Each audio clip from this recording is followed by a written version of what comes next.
कि विपक्ष गिरा पड़ा है क्योंकि बजट इतना बैलेंस्ड है।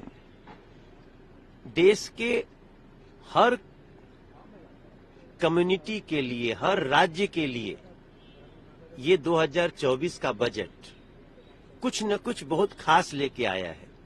देश के युवाओं के लिए, देश के 4 करोड़ एम्प्लॉइज के लिए,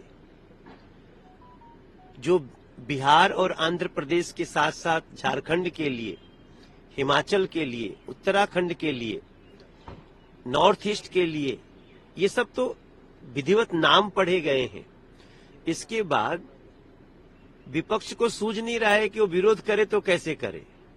कल जो कुछ कहा है राहुल गांधी ने, उसी में पता चलता है कि ये बजट बहुत अच्छा है। इन लोगों ने क्या कहा कि ये बजट सरकार बचाओ बजट है, तो सरकार गिराओ बजट बना दें हम।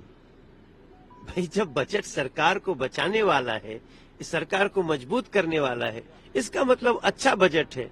अब उसके बाद आप रो रहे हैं, सर पटक रहे हैं, तो उसमें तो हम कुछ नहीं कर सकते। मैं इस देश के युवाओं को कहता हूं, 1 करोड़ युवाओं को इंटर्नशिप शुरू हो रही है, उसका लाभ लीजिए। जो 4 करोड़ एम्प्लॉइज हैं, उनको जो प्रत्येक परिवार को 17,500 रुपए का डायरेक्ट बेनिफिट हुआ है, वो उसका लाभ लें।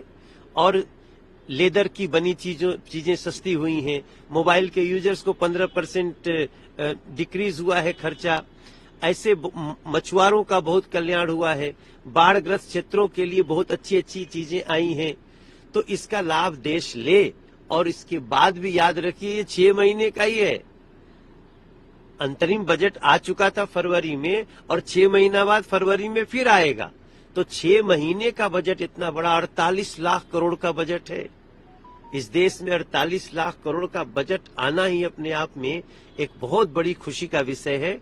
और मैं समझता हूं, अगर ये कोई कर सकता है तो नरेंद्र मोदी कर सकते हैं। जी कह रहे हैं कि सरकार की कंपल्सन होती है, हर राज्यों को ध्यान देना चाहिए था, लेकिन ये 3 राज्यों की ही बजट रहेगी। देखिए, ये लोग कभी भी स्टडी नहीं करते हैं। 48 लाख करोड़ के बजट में 26,000 करोड़ बिहार को, 15,000 करोड़ आंध्र प्रदेश को, तो इसके बाद 48 लाख करोड़ में कहां से आया, किधर गया है पैसा? अरे भैया खड़गे जी, खुद नहीं पढ़ेंगे तो कुछ लोगों को लगा दो, पढ़ लिख ले। देखिए, विपक्ष गिरा पड़ा है क्योंकि बजट इतना बैलेंस्ड है। देश के हर कम्युनिटी के लिए, हर राज्य के लिए ये 2024 का बजट कुछ न कुछ बहुत खास लेके आया है। देश के युवाओं के लिए, देश के 4 करोड़ एम्प्लॉइज के लिए, जो बिहार और आंध्र प्रदेश के साथ साथ झारखंड के लिए, हिमाचल के लिए, उत्तराखंड के लिए, नॉर्थ ईस्ट के लिए, ये सब तो विधिवत नाम पढ़े गए हैं। इसके बाद विपक्ष को सूझ नहीं रहा है कि वो विरोध करे तो कैसे करे।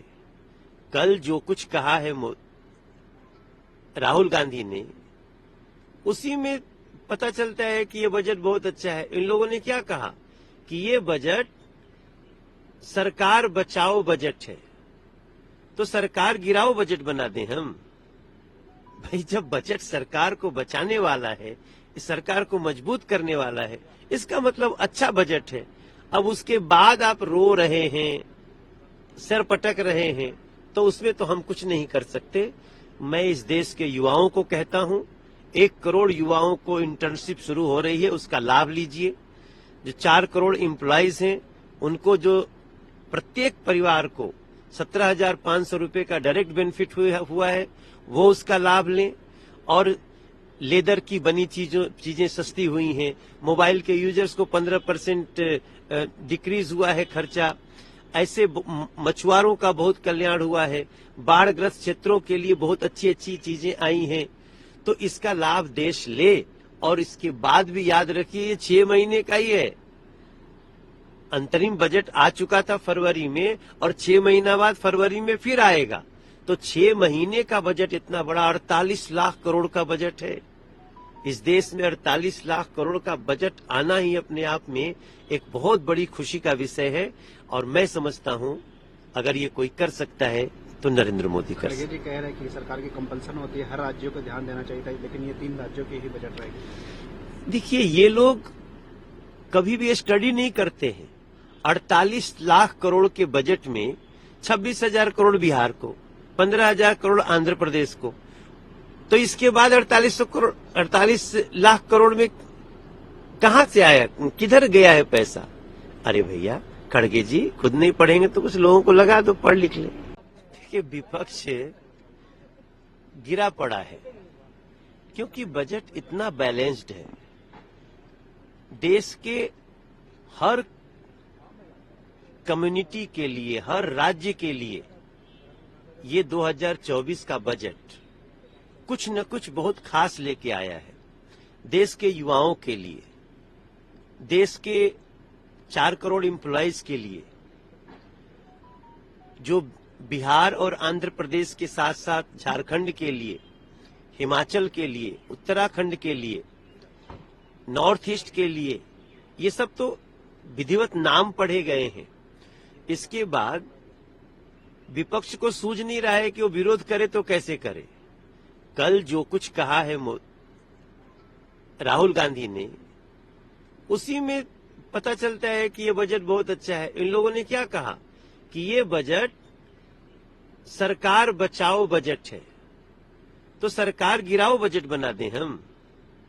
भाई, जब बजट सरकार को बचाने वाला है, इस सरकार को मजबूत करने वाला है, इसका मतलब अच्छा बजट है। अब उसके बाद आप रो रहे हैं, सर पटक रहे हैं, तो उसमें तो हम कुछ नहीं कर सकते। मैं इस देश के युवाओं को कहता हूं, 1 करोड़ युवाओं को इंटर्नशिप शुरू हो रही है, उसका लाभ लीजिए। जो 4 करोड़ एम्प्लॉइज हैं, उनको जो प्रत्येक परिवार को 17,500 रुपए का डायरेक्ट बेनिफिट हुआ है, वो उसका लाभ लें। और लेदर की बनी चीजें सस्ती हुई हैं, मोबाइल के यूजर्स को 15% डिक्रीज हुआ है खर्चा। ऐसे मछुआरों का बहुत कल्याण हुआ है, बाढ़ग्रस्त क्षेत्रों के लिए बहुत अच्छी अच्छी चीजें आई हैं। तो इसका लाभ देश ले। और इसके बाद भी याद रखिए, ये 6 महीने का ही है। अंतरिम बजट आ चुका था फरवरी में, और 6 महीना बाद फरवरी में फिर आएगा। तो 6 महीने का बजट इतना बड़ा 48 लाख करोड़ का बजट है। इस देश में 48 लाख करोड़ का बजट आना ही अपने आप में एक बहुत बड़ी खुशी का विषय है और मैं समझता हूं अगर ये कोई कर सकता है तो नरेंद्र मोदी कर सकता है। खड़गे जी कह रहे हैं कि सरकार की कंपल्सन होती है, हर राज्यों को ध्यान देना चाहिए था, लेकिन ये 3 राज्यों की ही बजट रहेगी। देखिए, ये लोग कभी भी स्टडी नहीं करते हैं। 48 लाख करोड़ के बजट में 26,000 करोड़ बिहार को, 15,000 करोड़ आंध्र प्रदेश को, तो इसके बाद 48 लाख करोड़ में कहां से आया, किधर गया है पैसा? अरे भैया खड़गे जी, खुद नहीं पढ़ेंगे तो कुछ लोगों को लगा दो, पढ़ लिख ले।